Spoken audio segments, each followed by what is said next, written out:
हो गया।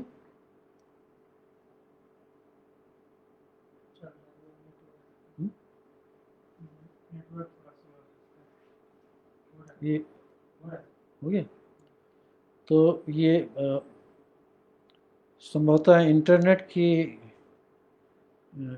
किसी समस्या की वजह से ये लाइव फीड इसका बंद हो गया था, और मुझे लगता है कि अब फिर से प्रारंभ हो गया है। तो मैं एलियट के एक उद्धरण का उल्लेख आपके सामने कर रहा था, और उस उद्धरण में जहाँ तक मैंने उस उद्धरण को पढ़ा था उससे आगे मैं पढ़ता हूँ। एलियट लिखते हैं कि लेखक को जितनी चेतना है, कविता में उससे ज़्यादा अर्थ हो सकता है। कविता की विभिन्न व्याख्याएं एक ही चीज़ का आंशिक निरूपण हो सकती हैं।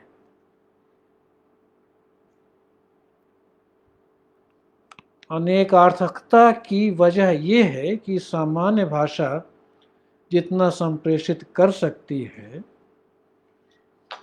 कविता उससे ज़्यादा अर्थ व्यक्त करती है, कम नहीं।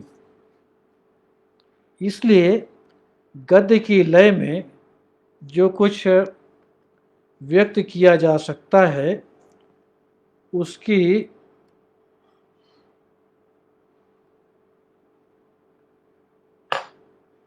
व्यक्त किया जा सकता है उसकी अपेक्षा कविता कुछ ज़्यादा अर्थ प्रकाशित करने का प्रयास करती है। अब अगर आप इलियट की उस उद्धरण को का ध्यान रखें जो वीडियो के टूट जाने की वजह से दो खंडों में बंट गया, तो इससे दो या तीन चीज़ें बड़ी ख़ास समझ में आती हैं। एक तो ये कि कविता का अर्थ केवल कवि सापेक्ष नहीं है। पाठक, श्रोता या आलोचक अपने ढंग से उसकी व्याख्या कर सकता है, और इलियट का तो यहाँ तक ये भी कहना है कि कई बार उसकी व्याख्या कवि की व्याख्या से भी ज़्यादा अच्छी हो सकती है।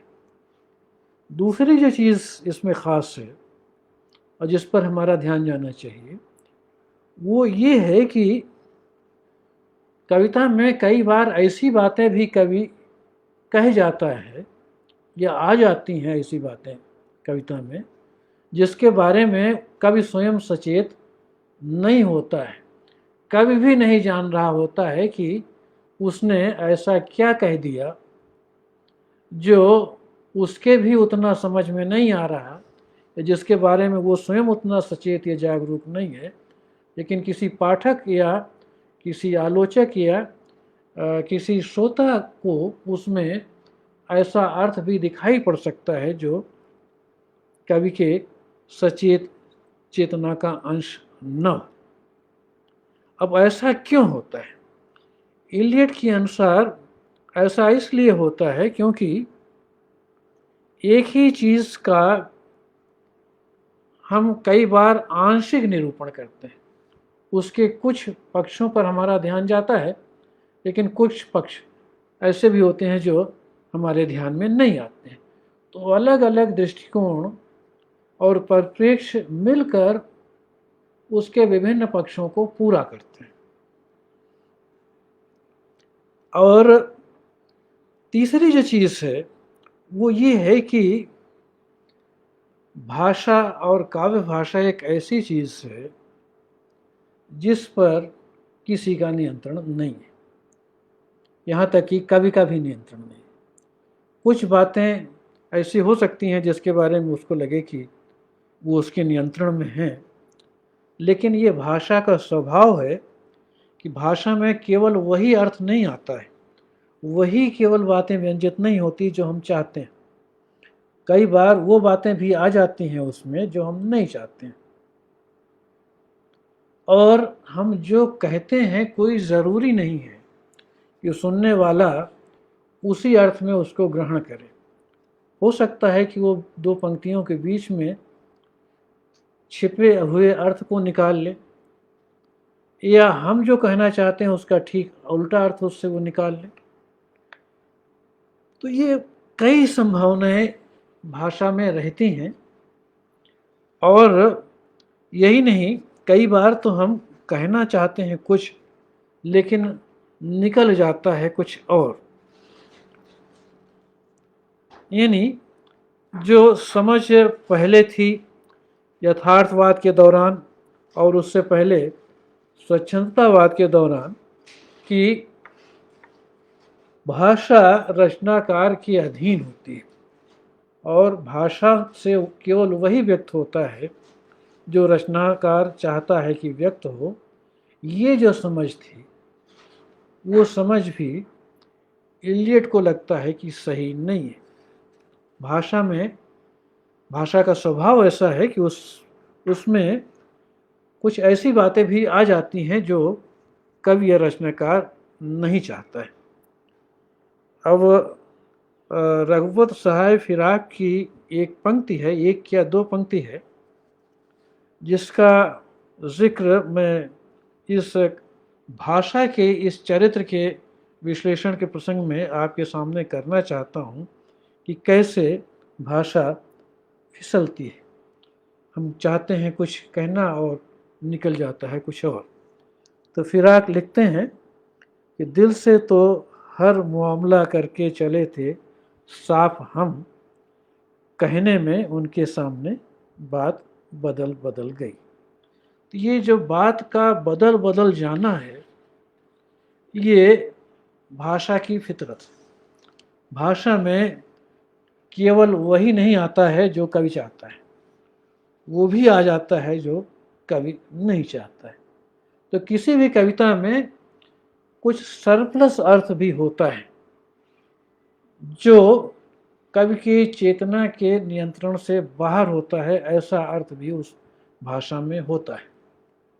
तो ये जो भाषा के चरित्र के बारे में जो इलियट ने बातें कही, ये बातें भी बिल्कुल नई हैं,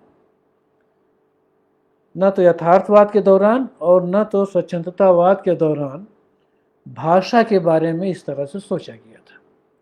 तो दो चीज़ें बड़ी ख़ास हैं इलियट के चिंतन में। एक तो चेतना की बहुलता, जिसका हम लोगों ने जिक्र किया पहले, और दूसरा भाषा का अस्थिर बहुलतावादी चरित्र, जहाँ भाषा आपके नियंत्रण से बाहर चली जाती है। ये दोनों चीज़ें इलियट के यहाँ चिंतन में भी और उनकी कविताओं में भी आपको दिखाई पड़ती हैं।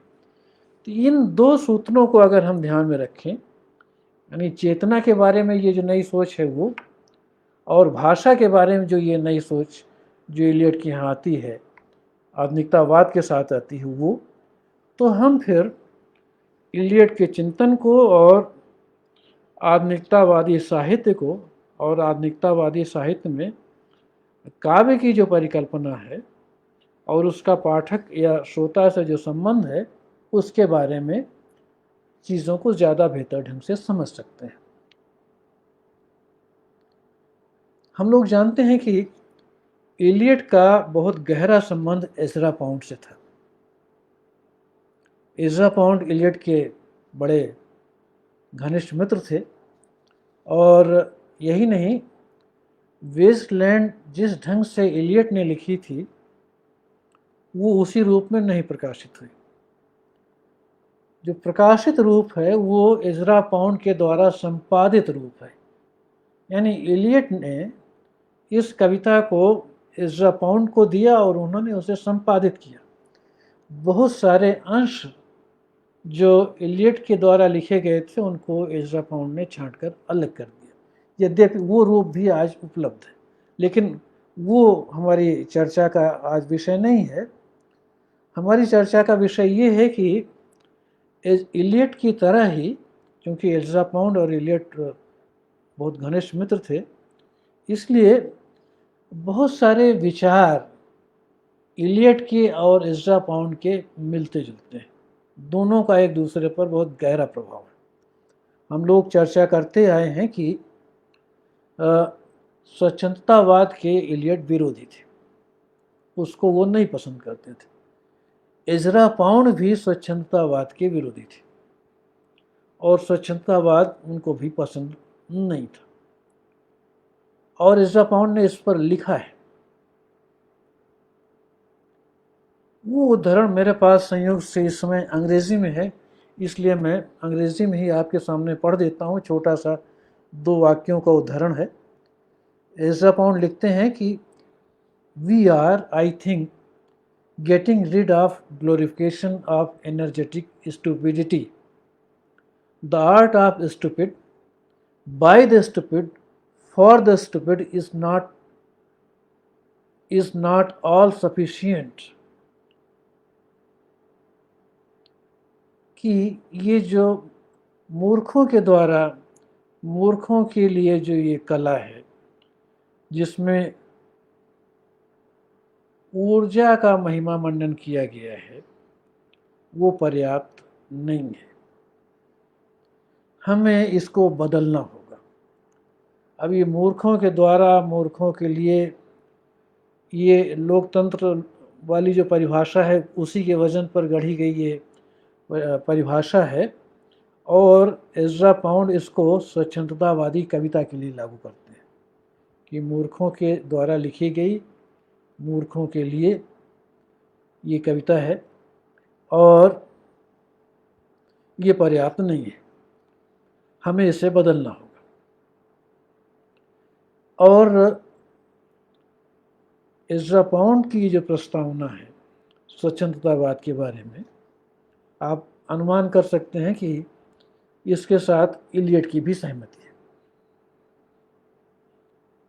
दूसरी जो चीज़ होती है इज़रा पाउंड और इलियट के साथ स्वच्छंदतावादी कविता के स्वरूप को बदलने की प्रक्रिया में, वो ये है कि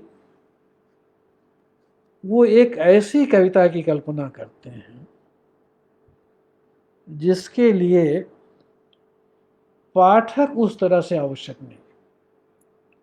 वो एक इंटेलिजेंट काल्पनिक पाठक की कल्पना करते हैं और वो ये कहते हैं कि अगर आपने पाठक या दर्शक को ध्यान में रख कर की कविता लिखी तो आप अच्छी कविता नहीं लिख सकते। अच्छी कविता के लिए ये ज़रूरी है कि आप पाठक की तरफ ध्यान देना छोड़ दें। इज़रा पाउंड का एक उद्धरण है और मैं आपके सामने उसको पढ़ रहा हूँ,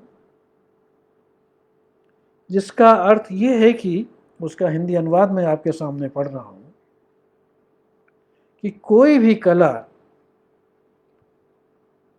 आम आदमी की दृष्टि को ध्यान में रखकर कभी भी ठीक से विकसित नहीं हो सकती। आप अपने को समाप्त कर सकते हैं, आप साक्षात ईश्वर, प्रकृति और मानवता का रूप धारण कर सकते हैं, लेकिन अगर आप लोगों की दृष्टि के अनुसार रचना करने लगे तो आपकी रचना और आपकी कला का नष्ट होना अवश्य भावी है। इलियट, इज़रा पाउंड ने यह भी लिखा कि अच्छे कवि की पुस्तक की 500 प्रतियां बिक जाएं, यही बहुत है, क्योंकि उसका ध्यान, एक अच्छे श्रेष्ठ कवि का ध्यान परफेक्शन पर है, पूर्णता पर है, और वो अपनी कला के प्रति समर्पित है। अपनी कला के अतिरिक्त उसका ध्यान और कहीं नहीं। इलियट ने इसके लिए एक बहुत सुंदर उदाहरण दिया है, साक्ष्य दिया है मूर्तिकार का, मूर्ति शिल्पी का, कि जैसे मूर्तिकार सिर्फ और सिर्फ अपने शिल्प पर ध्यान देता है, वो इस पर ध्यान नहीं देता है कि उसको कौन देख रहा है। वो अगर किसी पत्थर पर कोई आकृति बना रहा है तो उसका पूरा ध्यान उस पत्थर पर होगा, उस हथौड़ी और छेने पर होगा जिसके सहारे वो उस पत्थर से वो आकृति निकाल रहा है। वो दर्शक की तरफ नहीं देखेगा। अगर वो दर्शक की तरफ उसका ध्यान भटक गया तो उसका शिल्प भी खराब हो सकता है। इलियट कहते हैं कि एक सच्ची कविता, श्रेष्ठ कविता के लिए भी जरूरी है कि रचनाकार का ध्यान सिर्फ और सिर्फ अपनी रचना पर केंद्रित रहे। रचनाकार एक तरह से शब्द साधक है, वो शब्द की साधना कर रहा है। वो उस तरह से समाज सुधारक नहीं है।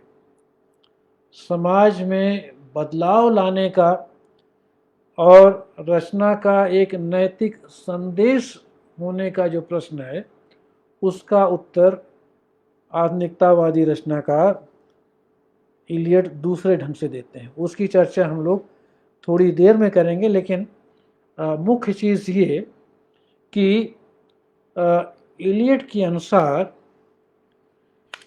कवि की पहली नागरिकता उसकी कवि के रूप में है। उसका पहला दायित्व कवि के रूप में है। अगर कवि के दायित्व का वो सम्यक निर्वाह नहीं करता है तो इलियट के हिसाब से वो अनैतिक है। वो ये कहकर अपनी कला को अपरिपक्व नहीं छोड़ सकता कि वो समाज के कुछ बृहत्तर बड़े उद्देश्यों के लिए समर्पित है। वो आधुनिकतावादी रचनाकारों के अनुसार, इलियट के अनुसार, वो एक दूसरा क्षेत्र है, वो दूसरी भूमिका है। किसी भी रचनाकार की पहली भूमिका, पहला दायित्व, उसका पहला नैतिक बोध उसकी रचना से जुड़ा हुआ है। उस रचना के साथ अगर वो न्याय नहीं करता है तो वो अनैतिक है। वो उसको आप फिर नैतिक नहीं कह सकते हैं। आप इसको कुछ इस तरह से समझिए कि जैसे अगर कोई डॉक्टर चिकित्सा में मरीजों को देखने में अपने दायित्व का ठीक से निर्वाह न करे, या अपने चिकित्सा के ज्ञान को लगातार वो संवर्धित और पूर्ण न करे, और उसके बजाय वो समाज के कुछ दूसरे कार्यों में ज़्यादा संलग्न हो जाए, तो क्या इसे उचित कहा जाएगा? यही तर्क है इलियट का कविता के संदर्भ में नैतिकता का जिस ढंग से उत्तर देते हैं उस प्रश्न में, कि पहले आप अपनी रचना के प्रति उत्तरदायी हो, उसका ठीक से आप निर्वाह करें। समाज से उसका क्या संबंध बनता है, समाज उसका क्या उपयोग करता है, ये एक अवान्तर प्रश्न है, बाद में आने वाला प्रश्न है। उस पर उस समय रचनाकार को सोचना ही नहीं चाहिए जब वो रचनारत हो। उस पर उसका ध्यान ही नहीं जाना चाहिए।